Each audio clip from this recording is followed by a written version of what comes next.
Hey everyone, welcome to what is this time Low Friction Monday, since Low Friction Friday failed. Apologies for the delay on that. Mondays are always a bit busy post-weekend, so I am going to be ripping through today's. It'll be like a few others, one take wonder, and may seem a little bit rushed. Maybe that'll keep me to a shorter video than normal, which could be a positive, we'll see. Alright, the main theme is going to be an update on 12-speed compatibility. As opposed to the first video that I did do on 12-speed chain compatibility and recommendations and sort of, some potential sort of cross-system advantages of running with a different chain to a different system. Over time, we have some, more information from the field and also more information from some testing.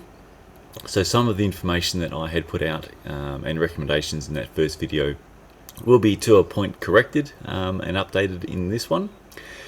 But before we get to the main theme of today, I'll just run through some quick low friction news. Well, quick for me. While I remember, I just checked prior to this video, we are at 9.99k subscribers. So we're basically somewhere between 1 and 10 people short of hitting 10,000. That'll be a great benchmark for this strange, weird old man talking predominantly about bicycle chain lubrication. So thank you everyone for the support and helping grow this channel from nothing. And yeah, if you can, if you've been enjoying, please like, and if you're not already subscribed, please subscribe. And if you're seeing this, if you can share with one cycling friend, then yeah, we should be over the 10,000 by the next video, and that will be amazing. So thank you everybody. And alrighty, let's crack on with the fun content today. Alright, sort of linked to the previous video just with regards to wax temperatures and so on with the water in the wax. A question that does come up a bit is, have I damaged my wax? If somebody might be concerned that they have left their pot on too long or on too high a temperature for too long and potentially damaged the wax. So yeah, I'll show you this sort of, two main things to look for as to whether or not you need to be concerned. Okay, hint number one to look for is, was the wax fuming? So if you do get the wax to a temperature where fumes are visibly coming off the wax, that is getting the wax a bit hot. And if there's a lot of fumes coming off, then you've got it really hot.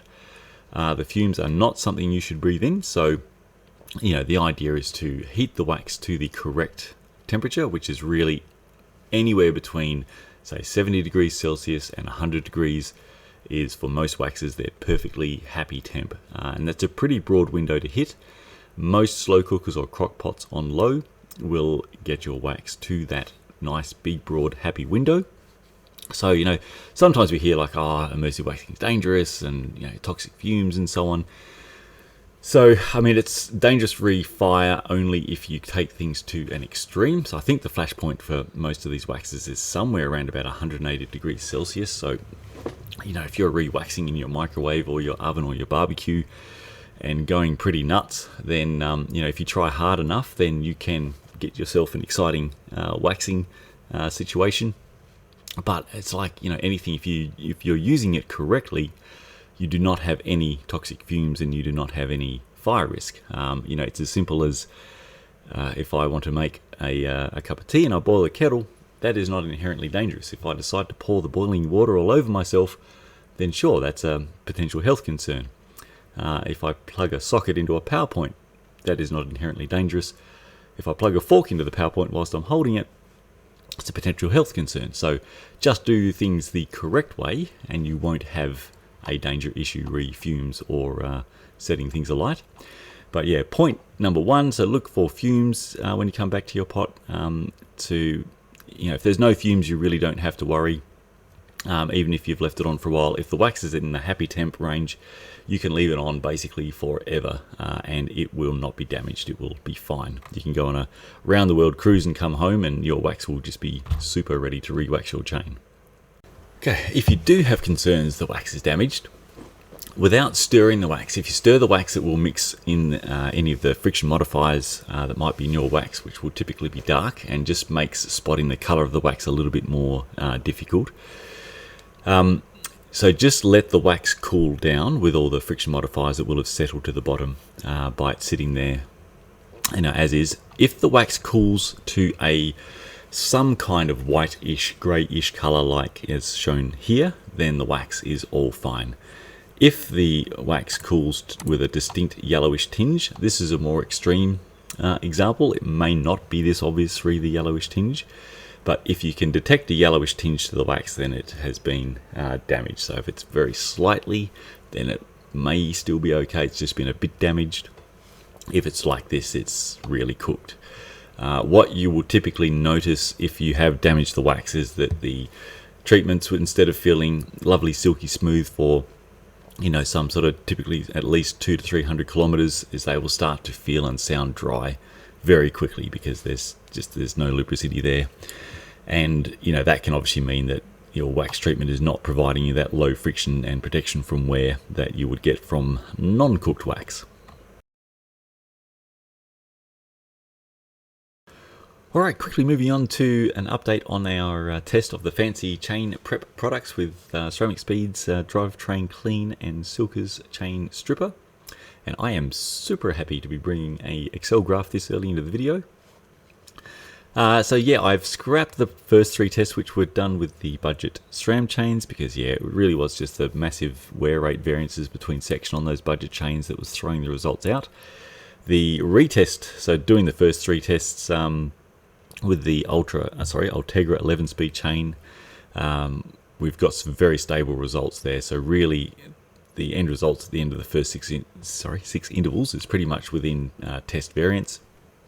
So yeah, if there were any concerns, I guess, of can drivetrain clean or Silka stripper prep your chain for waxing the same as using the traditional solvent method, we can put that to bed.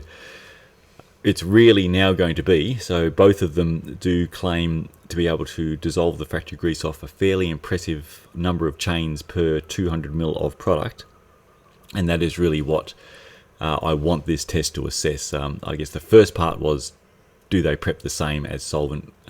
That they both claim to have a wax bonding agent, which is that sort of film that you can feel that's left behind post the cleaning process. So whilst that hasn't, I guess, enhanced versus the solvent method, they both have come out a little bit lower, but again, it's so close, it's really within test variance. Definitely, there's no hindrance. It's not a film that can hinder the wax bonding, which is what you can get if you're just prepping via degreaser or petrol or things like that. So the claim of their wax bonding film is holding up sufficiently well. So these are, by really, I guess, a good margin, easier to prep the chain versus traditional solvent, which takes multiple baths and really multiple products with regards to a solvent and then an alcohol to ensure there's no film left behind from the degreaser or solvent. With the fancy chain prep products, you're looking at basically a 10 to 15 minute soak in either one of those, rinsing them off with boiling water, drying, waxing, and you're off and running. So that makes these products quite attractive, especially in a lot of parts of the world where obtaining the solvents that we recommend can be difficult or can actually even be quite expensive. Now, if they can actually hold up even halfway to the claims of how many chains you can dissolve the factory grease off successfully as you're prepping for waxing, they will actually also come out cheaper versus solvent pretty much everywhere, I think. So that will be quite something. So test is off and running now. I've got the second chain for the 200 ml batch of drivetrain clean prepped, and I'll get the intervals running through this weekend. I should have the next update on Friday, but overall, after the first chains, we are looking good. Alrighty, let's rip into the main topic of today. So I'm just revisiting 12-speed compatibility for, it's actually really 2 main reasons. One, we've got some, I guess, new and better information on a couple of fronts from the first video that I did in this space, and so I'm going to update some, I guess, recommendations and guidance just on 1 or 2 chains and systems. And secondly, so Sram do have, you've probably heard of the new transmission system that they have rolled out, and they have new T-type chains, which are a flat top type chain that looks very similar to their existing flat top chains for their 12-speed road system. So we're going to have a chat about, so they're officially not compatible. It is a little bit of I would say, a concern to have two flat top chain systems that are apparently not cross compatible, because people will purchase the incorrect chain. That's really not in doubt. And also with the naming of the new T-type chains, they're also risking, in my opinion, having Eagle mountain bike customers, which are not a flat top chain, also potentially purchasing the incorrect chain for their system, because they've named the T-types pretty much in line with Eagle chain naming, which is not a flat top system. But then they also have with the flat top chains that look extremely similar to their Axis Road lineup, which they're apparently not compatible there either. So I think, as I said, that sentence or that last sort of paragraph, that didn't even really make sense as I was saying it. And if that was the case, then that's potentially what's going to occur when people start looking at these chains, for online shopping. It may not make sense. So we're going to have a bit of a run through that, and I will hope that by the end of the little run through on that, it will make more sense than whatever it was that I said before. Okay, I just need to take you on a quick refresher on chain standards, just because it will help understand what I'm talking about with regards to compatibility. So I'll rip through it, but bear with me on that. All right, basically back in, say, the 5-speed to 8-speed days, chains were known as a 332 standard. That means that the width of the inner plate link, so the distance between the plates on your inner link of the chain, would be 3 by 32 of an inch. And all that really changed when we went from, say, 5-speed to 8-speed is that the external width of the chain would get thinner with an 8-speed chain versus 5-speed, by way of making the plates thinner and the pins correspondingly shorter.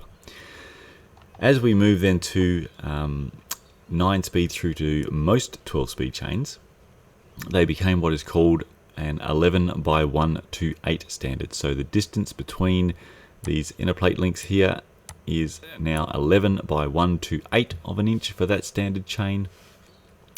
And again, all that happened as we moved from 9-speed through to 12-speed is the plates became ever thinner and the pins would become shorter, so that you can fit that much thinner chain into a cassette that's crammed with 12 cogs instead of 9.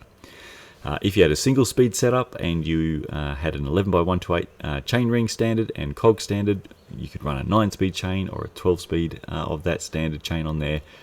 Everything is fine, because for what the parts are running on, these parts are all built to that same standard. They are meant to run on that particular standard cog and ring. Okay, so for a time with 12-speed, things were kind of similar to like the 11-speed days. In the 11-speed days, really, the chains were just that 11 by 128 standard. So there were very minor differences between manufacturers in the external width and roller size. But really, you could mix and match chain to system in 11-speed willy-nilly without really any concern for you're going to have problems with shifting or anything like that. So you could run a Duras chain on SRAM and vice versa. You could obviously run the very popular YBN or KMC chains or a Whipperman. Go nuts. For 12-speed, things more or less started out like that. So we started out really in 12-speed with SRAM Eagle chain. Campagnola's 12-speed chain is built to the same standard.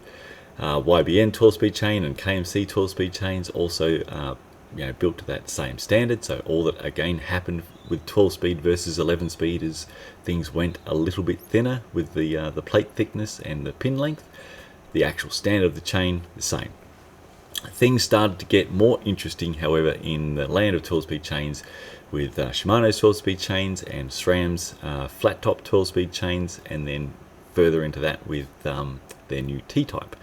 Let's have a quick look at the Shimano chain so we can understand what the difference is with that chain. Even though it is still an 11 by 128 standard chain, why does that differ versus, say, your Campy 12-speed, your Eagle, SRAM Eagle 12-speed, YBN, KMC, and so on?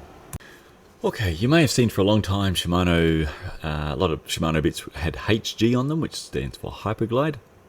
With 12-speed, they did roll out something called Hyperglide Plus.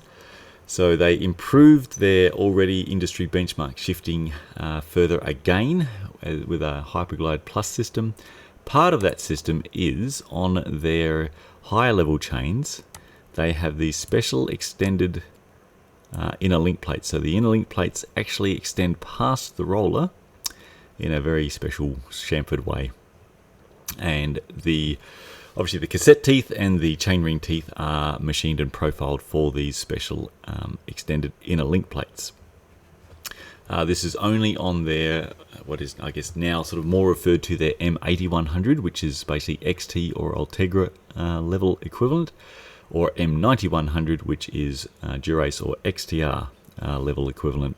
The M7100 and M6100 level chains do not have the special extended inner link plates, so they are, for all intents and purposes, the same standard overall as the Campy, YBN, Sram Eagle, and so on.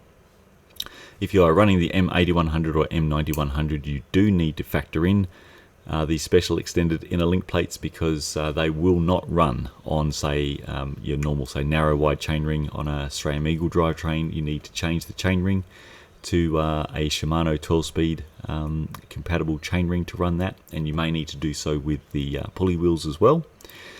They will typically run on the cassettes perfectly fine, but you do need to be, I guess, aware of that as one point of difference with regards to things in 12-speed land that are different to previous days.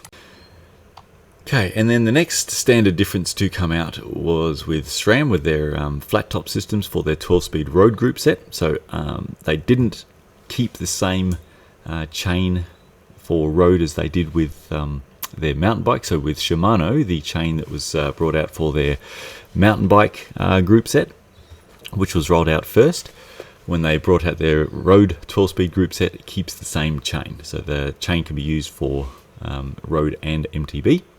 SRAM moved to a flat top chain for their road system.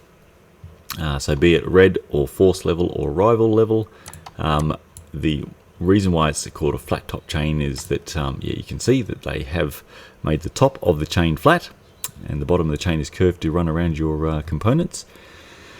This chain is it's vertically taller, and it is more narrow internally, so the distance between the inner link plates, and it's also a bit thinner externally. By making the chain taller, they have also needed to increase the height of the chain's rollers. So overall, this chain is a different standard. It is not an 11 by 128 standard chain, so it's stepped outside the box fairly completely there. Alrighty, that super infotainment session done. Let's initially, I'm going to cover off, I guess, just some information from the first video that I'm just going to give updates on, and then I'm going to run through a bit of a compatibility chart, little sort of matrix chart thingy that we've done to try to help untangle the land of 12-speed, and then we'll focus a bit more on what's happening with T-Type. Alright, firstly, I guess a bit of a change in some recommended information from the first video. Okay, so in that one I had mentioned overall that likely the 12-speed Shimano chain was probably going to be overall the best 12-speed chain on the market. And look, overall it still is a really great chain. So it's got great wear durability. They had improved that a lot over Dura-Ace 11 speed, and so it's nearly sort of double the wear life of Dura-Ace 11 or the YBN SLA 12-speed chain or the Campagnolo 12-speed chain. So that was great. We had expected, and I guess kind of assumed, that it would be also really fast, because fast chains have kind of always been Shimano's thing. Since then we have obtained the efficiency data from Ceramic Speed's Denmark lab, and whilst it's not a slow chain per se, it's not in the blindingly fast chain category like their Dura-Ace 11 chain is, like the YBN SLA 12-speed chain is, and like Campy 12-speed chain is. So that kind of tempers whether or not it's worth swapping out, things like your chainring to be compatible with the Shimano 12-speed chain if you're looking for, say, a race chain on your Sram Eagle mountain bike. So for Sram Eagle riders, like the Sram Eagle X01 and XX1 chains are the longest lifespan chains ever seen. They are outstanding with regards to their wear rate, but they are also unfortunately, the slowest chains that Ceramic Speed have tested. So there is a decent sort of performance gap by going from an Eagle chain to a really fast 12-speed chain. That gap, which is sort of pretty notable if you're going from, say, Eagle to a YBN SLA 12-speed chain, which is really now the default recommendation as a race chain for SRAM Eagle riders. Going to the Shimano 12-speed chain, which was really a #1 recommendation back then as well, because not only would you have likely a really fast chain, you'd also have a really wear durable chain. So perhaps it's worth swapping out the chain ring and potentially also the pulley wheels to make them compatible with the Shimano chain. Just have to temper that a bit. It is still faster than the Eagle chain, but it is not as fast as your YBN SLA 12 or your Campy 12. So that sort of information that it's probably overall the all singing, all dancing, all conquering 12-speed chain, and that it may be worth swapping components out to make it compatible, tempering that from that first video. Since then, also more data from, I guess, the field data. I call it sort of anecdotal reports from the field, is that because of those special extended inner link plates on high chainline angles, so whilst they do seem broadly compatible with other cassettes that are not Shimano, so that don't have the special profiling for those link plates. On some systems they're fine. On other systems, at the highest chainline angles, if you're say running the 50 tooth or 52 tooth on say SRAM Eagle, or if you're running big chain ring and your largest cog on the road drivetrains, those special extended inner link plates may rub on the sides of those cassette teeth. So that's something that has come in over time as well. So just be aware, there's a lot of things that can factor into what your final chainline angle is, such as chain stay length and so on, as well as your overall chain ring size and cog size. So, user experiences can vary. So I've had some where it's perfectly fine, and it was on my mountain bikes that I tried it on. Others did have some rubbing of the inner link plates on the side of their teeth, which is not ideal. Okay, and following on from that, we also have had over time a number of people that have moved to the Shimano 12-speed chain on their SRAM Axis road system, again looking for a faster chain as opposed to the SRAM chains. And again, the SRAM, the Axis flat top chains, they're not in the really fast category, but they're also not in the SRAM Eagle type category. They're kind of in the middle. Remembering that by moving to say a Shimano 12-speed chain, you are moving to a different standard because the flat top chains are a different standard altogether. That the reason to try that mix and match and hopefully not have issues with the view to running a faster chain, they are actually very close. So swapping out your Axis flat top chain for a Shimano 12-speed chain for speed, you're not getting that. And again, if your Axis chain is a red level or a force level that have SRAM's outstanding hard chrome wear longevity treatments, then you're not going to gain any durability from the Shimano chain either, because the SRAM hard chrome chains are extremely wear durable. So long story short, there's just no reason to try to run a different standard chain on your SRAM Axis flat top road system. Okay, so that's the main sort of correction update that I wanted to put out from the first video. The rest of the, the info with regards to compatibility and potential mix and match and recommendations and things to be aware of, I'm going to duck across to a little table that I whipped up that'll help me talk through that without it becoming a confusing, rambling mess. Actually, I can't guarantee that, but it'll help. So let's duck to that. All right, I'll run through this. This may help sort of concise some things.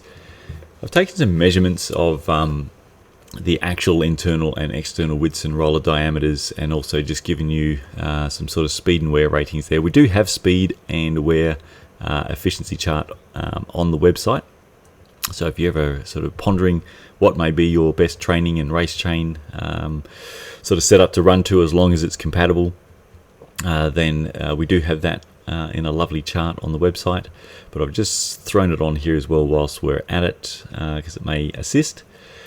So we can see that just with regards to chains that are officially the 11x128 standard, there is a bit of a difference. So the Campagnolo record chains are sort of, measurably thinner internally. If we can sort of compare that, the record is at 2.06 versus, so the YBN was the widest internally at 2.35. And sort of Sram Eagle a bit bang in the middle there at 2.25. Shimano a little bit more narrow, 2.15. External widths are overall pretty similar. And same with roller diameters. There's some minor variances there up to about sort of 0.1 of a mil, but that's sort of pretty much it. In general, you should not be able to notice a difference, aside from obviously Shimano's special extended inner link plates, which sort of fudge around things a bit. Just actual standards wise, you shouldn't be able to notice a difference. Like if you are running a Sram Eagle chain on your Campy record, drivetrain, or a YBN SLA 12 and so on. From the field, we have had some that, because at the time the Campy record, it is a blindingly fast chain. Some have used the Campy record 12-speed chain as a race chain on their Sram Eagle mountain bike. I have also done that, and mine was perfect. I have had some reports that the shifting from their experience was not what they were hoping. In some parts of the cassette, it was clunky or lazy. It is difficult, obviously. Anecdotal information can be quite variable. But I guess do want to put out there that some have tried and reported it was not what they hoped. With regards to going the other way, so if you're looking to run, say, a YBN or a Campy on your Shimano system, so you don't have to worry about specially extended inner link plates, obviously, on those chains, and the Shimano system's made for it. Your main concern there by not having those special extended inner link plates on that system is that you're giving up Hyperglide Plus shifting. So you can most likely expect that it will shift kind of like Dura-Ace 11. So it'll still shift great, just not Hyperglide Plus great. So it'd be the same as if you put, say, a Shimano M7100 level chain that doesn't have those special extended inner link plates on. What you're giving up is a special little part of the Hyperglide Plus system that helps make that Hyperglide Plus. So we do certainly have some that will, especially for their, say, time trial bikes or race bikes, that they'll train on the Shimano M9100 chain as a great durable chain, and then put on either a YBN or a Campy as their race day chain because it's a little bit faster. So and they generally don't notice. If you are going to notice anything, it will be on the front shifting, that it's going to be maybe a fraction of a second slower than the rather amazing Hyperglide Plus when it's in sort of full glory with all compatible components. Now, things get more interesting, I guess, with those that are looking to run, say, a YBN or a Campy or a Shimano on SRAM's Axis Road flat top system. So, here we can see the actual internal width is not, much variant versus, say, the Shimano or even the record chain, which I measured that as even slightly thinner. We can see there definitely is a difference with external width, so it is a very narrow chain, which just means that there's a bit more space between the chain and the next cog. The main difference is in the roller diameter. So the roller diameter is sort of over a number of other chains. Basically, we'll call it around about 0.2 mil greater diameter. What this really means is that the components on the SRAM's Axis Road system, they are designed for this different standard chain. So, those, the teeth on your cassette and chainring are machined for these larger rollers and also for the slightly thinner chain. So, the risk of running something like a YBN or a Campy or Shimano chain on your Axis cassette and chainring is that to those components, the chain is going to look, to the chain, those components are going to look quite worn because they are machined out for a larger roller. And we know that if you put a new chain on a worn cassette or worn chain rings, they can jump under load. So the concern has always been that somebody's going to run this different standard chain on a Axis road system, that the first time they go to do a sprint, the chain may jump on the cassette, which can cause the chain to snap, or it may jump off the chain ring. And if the chain jumps off the chain ring whilst you're doing a stand-up sprint, you are almost guaranteed to collapse down onto the bars, and then sort of follow that up with a hot date with the asphalt pretty quickly. It's never a good time, and hopefully not taking out people around you. So I guess over time now we have had a number of people from around the world that have run the YBN or the Campy or the Shimano on their Axis flat top system and reported that everything is sweet. But there is a physical difference with regards to how the cassette teeth and the chainring teeth are machined for the Axis road chain. There is physically less metal there. Even if things are okay at the start, if you are putting them on, say, brand new parts or not very worn parts, the point at which a chain may jump off worn parts, it's simply a higher risk than running the chain on the the components they are designed to run on. So I guess overall I'm more comfortable with it for people that are using it for their, say, triathlon racing, which is pretty steady state, as opposed to criterium racing. I guess the golden rule is just take into account they are different standards. The components for the flat top chain, there is physically less metal there. Two chains not of that standard, those components will look like worn components. You will have a higher risk of the chain jumping off under high power. So I prefer everyone to not have broken bones and potentially taking out people. So I'm normally pretty mix and matchy. In this particular, I guess, scenario, my advice has always been I wouldn't do it. It's not worth the little bit of extra speed from a YBN chain or a Campy chain. Unless you are going for a UCI world record, you will not be able to detect or measure that speed difference, even though the YBN SLA 12 and Campy record especially are up there with the fastest chains tested, and the Axis flat top chains are sort of kind of in the middle.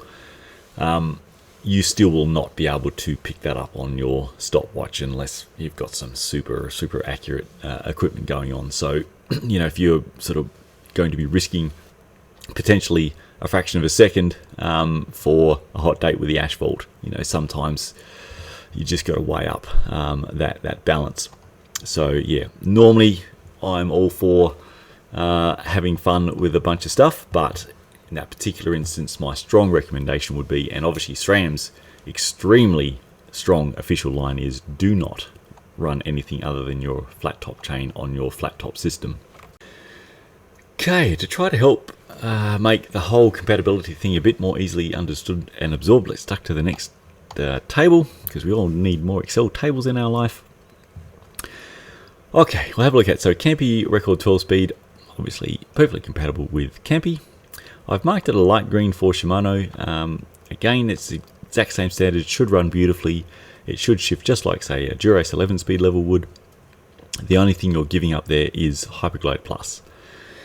On SRAM Eagle, I would have marked that basically the same. Again, as I mentioned before, I've tried on two of my mountain bikes, and it runs, which have Eagle on there, and they run beautifully. But yeah, I have had multiple reports over the last 12 months that people that have tried the same, they found the shifting not where they wanted it to be. So I've marked that it should be compatible, but there have been reported issues. And as I rambled on before, officially not compatible with Axis Road, and I'll get to a bit more depth shortly on T-Type. Definitely not compatible with T-Type. Shimano's chain. I have marked it as potential issues on Campy 12 speed. Basically what I mentioned before with regards to those special extended inner link plates may rub on the sides of the cassette teeth and chainring teeth in the sort of higher chainline angles when you're running the biggest cogs and large chainring. So same may occur on SRAM Eagle.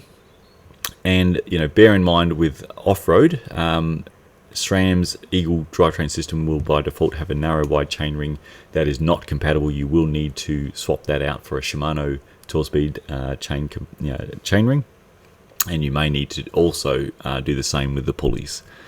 Otherwise, those extended inner link plates will get a bit, they just frankly won't run on a narrow wide chainring.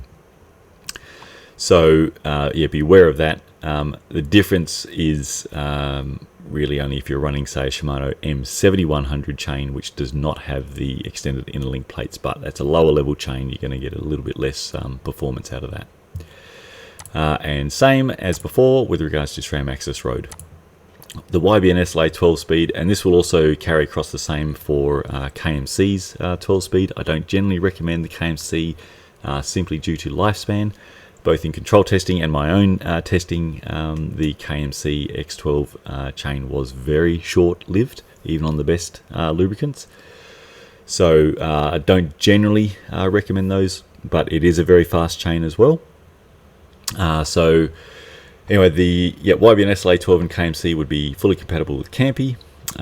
Same notation with regards to Shimano and Hyperglide Plus. Fully compatible with Eagle. We have a lot of SRAM Eagle racers that train on the very durable X01 or XX1 and race on the YBN, and that is what I do mostly these days, and they run beautifully on Eagle.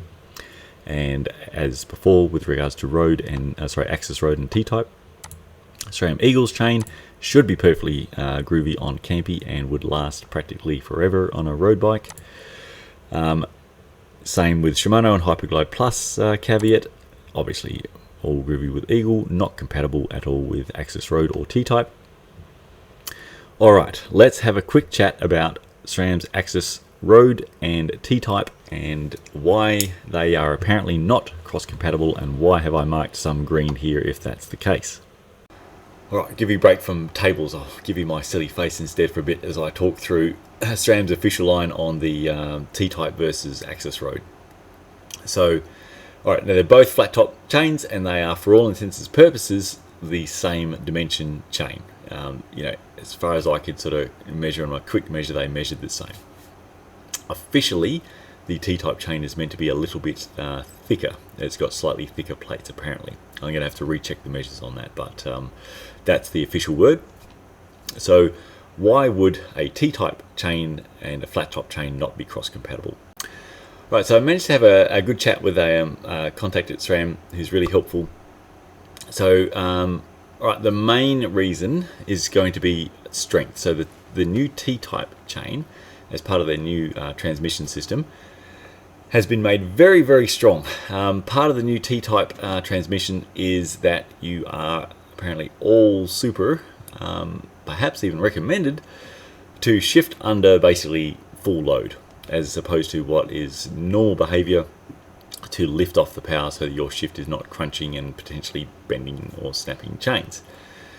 So that's I guess a bit of a different thing. So I think it's really focused obviously on racing, that you don't need to lift power, you can just shift under just full load and all is amazing.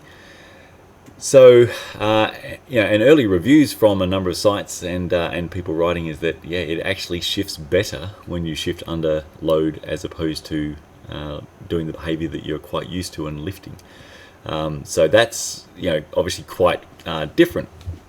So it is part of that, and also for the fact that most of the chains in the T-Type lineup are designed to be compatible with their new power transmission system or their new e-bike system, is that the T-Type chains have been really, I guess, beefed up to be their strongest chain ever. Okay, so from their testing, so we don't have any sort of odds or statistics or anything like that, but in their testing they were able to replicate snapping the Axis Force red rival flat top chains running on a T-Type system. And a particular point of vulnerability was the power lock links for those flat top chains. So SRAM's very strong recommendation is that you should not run a red Force rival flat top chain on a T-Type transmission for fear that you will snap that chain. Again, odds are probably more likely if you're doing the new recommended shifting method of shifting under load, which I think would take me quite a bit of training to try to do. But that's the official advice. So you may also have a length issue. So a lot of mountain bike systems can need quite a long chain, and most of the T-Type chains will be the 126 link length. Some of the flat top chains for Red Force and so on may only be 114 links long, so you could get caught short. So that's part of the reason. Now, if the issue is strength and the measures for the chains are basically the same, why wouldn't the T-type be cross-compatible with your Axis Red Force rival group set, be it road or gravel? Yeah, because really, in theory, all you're getting is a stronger chain, and it's going to be interesting to tensile test these chains, which I will be getting to soon. I'm getting the tensile test machine fixed. So, yeah, the official line from Sram, and this one is one that I don't agree with, which is why some of the, when I go back to the table, you'll see some marked green when the official line from Sram is, it should be red. The T-type chain is meant to be a little bit thicker than the existing Force Red chains, and their concern is that unless your gears are indexed perfectly, that you may get rubbing of the chain on the you know, sort of sides of the next adjacent cog. From even if their claim measure of how much thicker the chain should be, it should be basically just 0.1 of a mil thicker from the extra plate thickness. Even if that is the case, 0.1 of a mil will not at all upset your chain running in your cassette. That's only going to be 0.05 of a mil.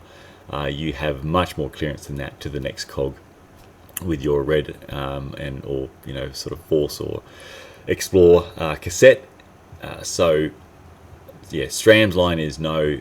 From my line, I cannot possibly see why basically the exact same measure and standard chain with T-type wouldn't be perfectly compatible with your Axis yeah, Red or Force group set. So all you're going to get in that case is a stronger chain.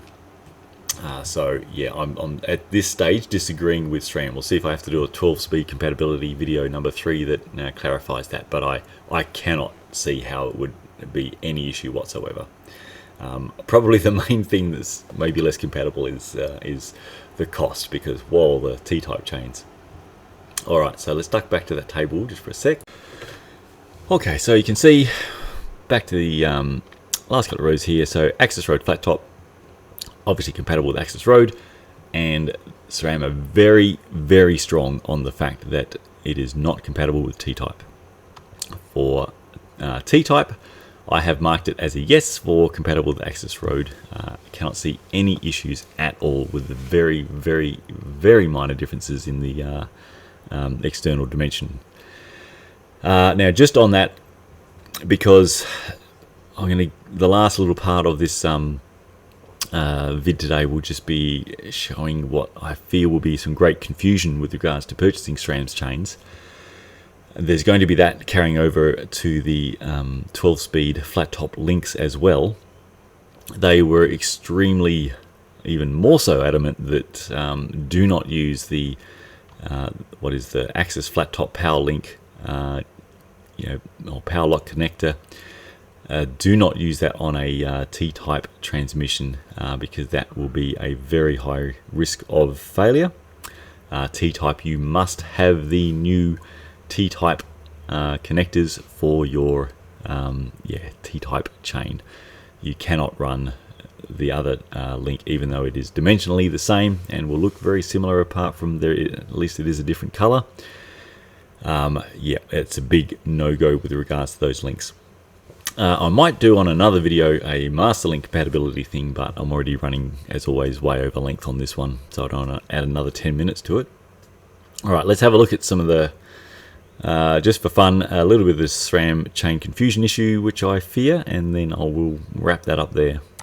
Okay, so I'm going to have to put quite the, I guess, updated product info on soon once I start stocking T-type. I haven't bothered yet because T-type's relatively new, and people who bought the group set will have, I guess, yeah, obtained a chain with that group set. So, but soon they'll be wearing those out if not already, and so I will be getting them in stock shortly.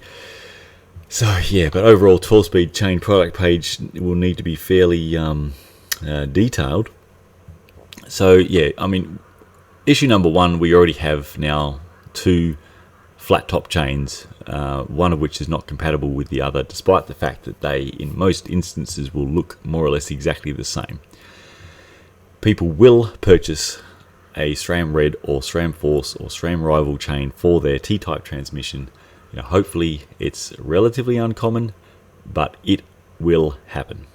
You can't have two flat top chains out on the market for two different systems, have them look the same, and not have people purchase the wrong chain for the wrong system.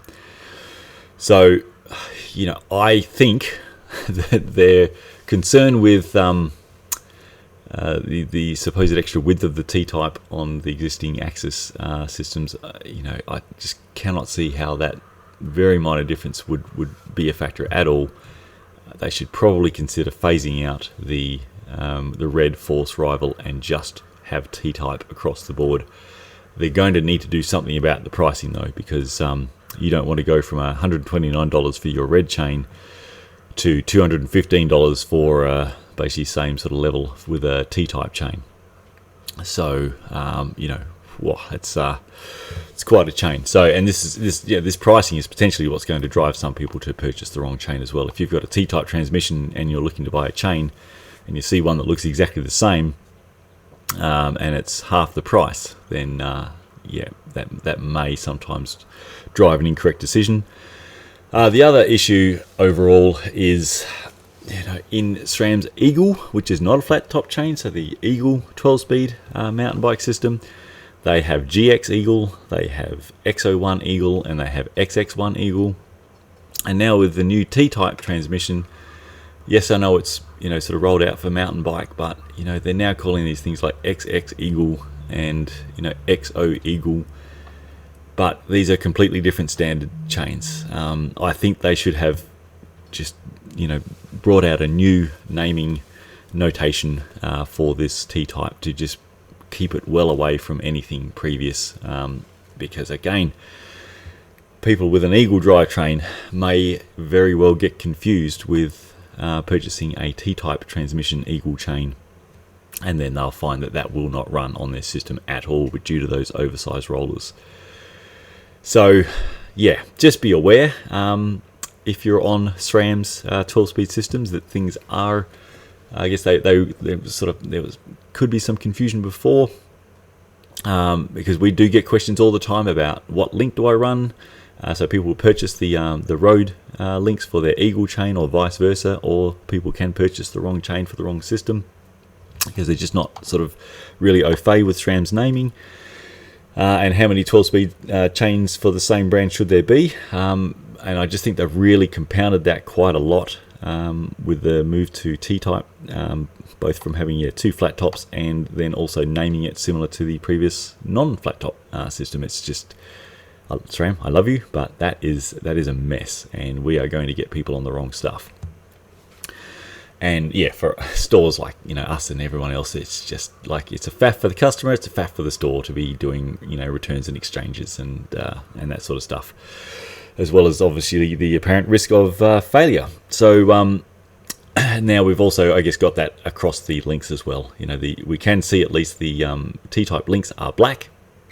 That's fine if you know that T-type links are black and that the non-T-type links are silver. If you don't know that, you may purchase the incorrect link for your T-type transmission and suffer a link failure. Most especially if you're on with their power e-bike. So that'll do that. Bit of fun there. Sram, I think you should potentially make some changes, and it is going to be a grand old time for us all in this ever-expanding 12-speed world. Alright, oh my god, it's almost 50 minutes, I better stop here. Thank you all for watching. I hope you found that interesting, and if you were confused about anything with regards to 12-speed, I hope that has helped clarify.